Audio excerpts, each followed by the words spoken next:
Hello, my name is Catherine, and I am one of the three full-time professional tutors here at RimCAD. So let's get into the video.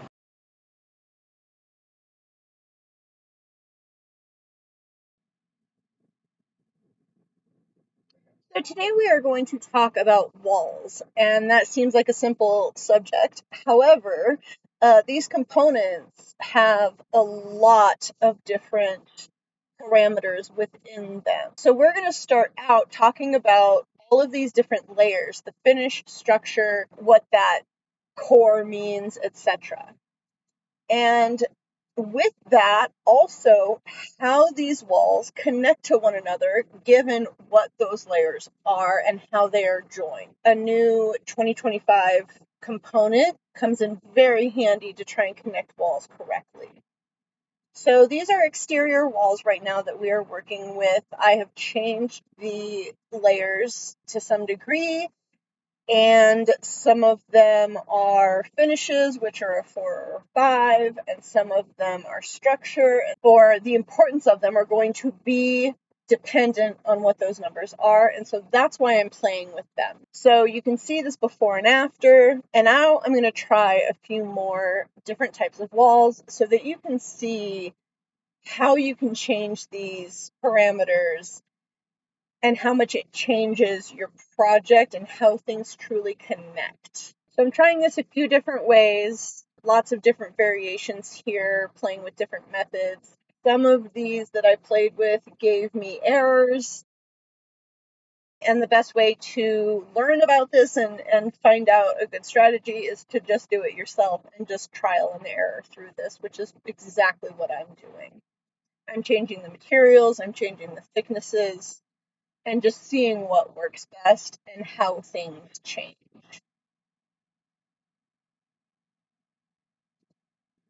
All right, so now also with how these things connect, the location line is also very, very important. When you're laying down a line, sometimes it is going to be best to do the interior side versus the exterior side. However, I typically just stay with wall center line. It's what I always use. I think it works best. And then I just nudge things in whatever direction I need to, maybe after the fact.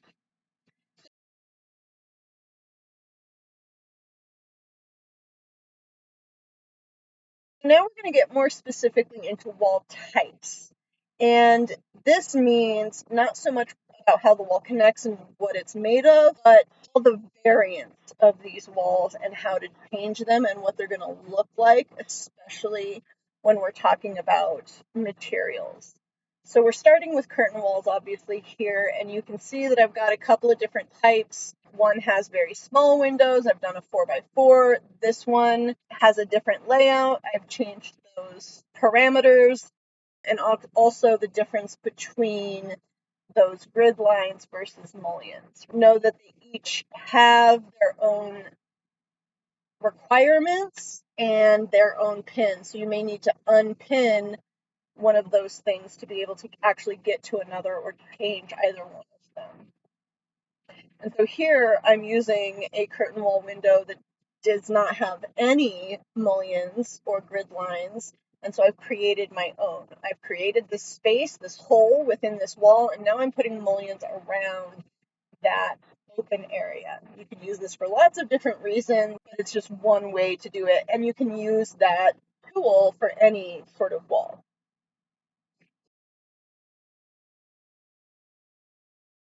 Here, this is a foundation wall. I'm going to get more into the nitty gritty of all these different wall types here in a second. But I am just changing the base offsets and top offsets to be exactly where I want them to be.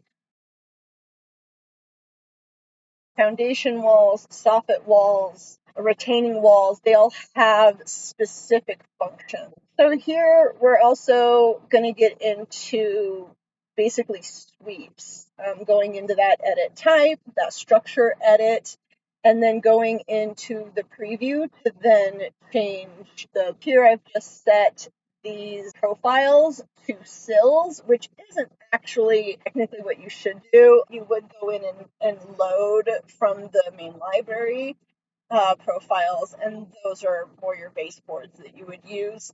I was just showing this so that you could actually see it more. There's more meat to it, if you will. So again, I'm just playing with all of these different layers and seeing what works best, making sure that that wall is the complete thickness that I want it to be, and that the layers are what I want them to be. So FYI, this is a plumbing wall, so that's why we've got the air in the middle, is we don't want anything showing in the middle. That is literally just open space for plumbing. And so now we're moving on to a few new walls that I've made here in the past. They have sills, they have parapets, they have different materials on either side. I've named them accordingly so that I can tell between all of them these different types, all the different materials attached. You can see the copper, you can see the brick, you can see the stone, you can see the concrete, you can see the moldings, and all those different materials that are within all those different wall types. Now we're seeing the interior side of those same walls, and we're going to change a few things here as well. So we've got this chair molding here. I'm using a split face tool. You can learn more about that in a different video. However, you'll start to see just how customizable these walls truly, truly are.